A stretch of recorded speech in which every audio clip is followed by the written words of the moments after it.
سے پہلے علینا بطول. آئیے علینا, بسم اللہ.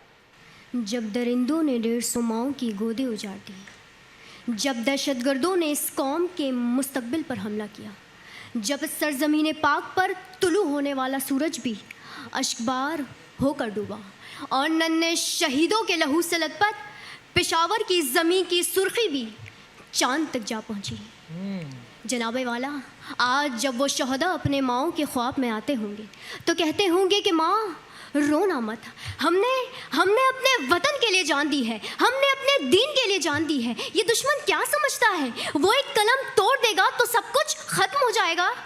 نہیں جناب والا, پھر میں وہ دن دیکھتی ہوں جب وہ بکھرے بال پھر سنورتے ہیں, ان بستوں میں کتابیں واپس جاتی ہیں اور میرے وطن کے عظیم اور بہادر بچے اس اسکول میں واپس جاتے ہیں.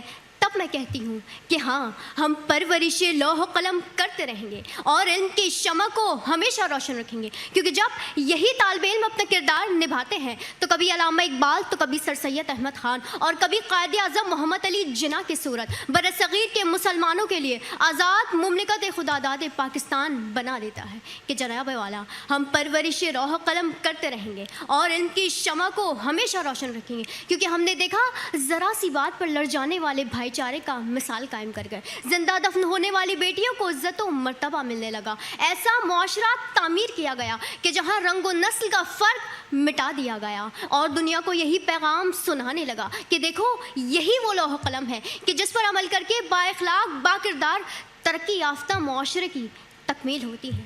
جناب والا, آج اگر ہم طالب علم اس لوح قلم پر عمل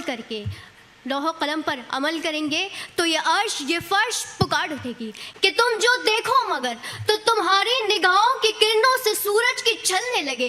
تم چلو تو صحیح, تم بڑھو تو صحیح, بے خبر ساتھیو, ہم سفر ساتھیو, تم مسیحا, تم ہی تو نگہباں ہو, تم ہی لیاقت علی, تم ہی محمد علی, تم ہی قائد, تم ہی تو اس قوم کے معمار ہو, تم ہی تو اس قوم کے معمار ہو. شکریہ. علینا بطول جو ہیں آج جیت کر جا رہی ہیں. کنگریچولیشن.